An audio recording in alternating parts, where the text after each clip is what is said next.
Hello everyone, welcome to our channel. So today in this tutorial, I'm going to show you how do you use Premoves in chess.com. So let's get into the video.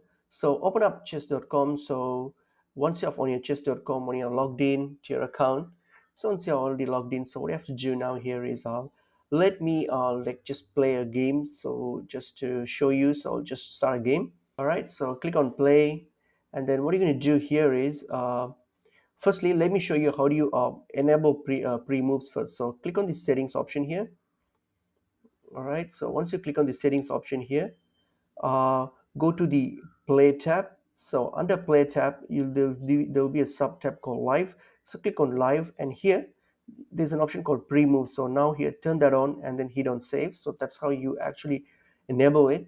So once you have saved it, so now you can all good and you are ready to use the pre-moves now. So that's pretty much it is. So hope this information video is helpful to you guys. I'll see you guys in another video. Thank you.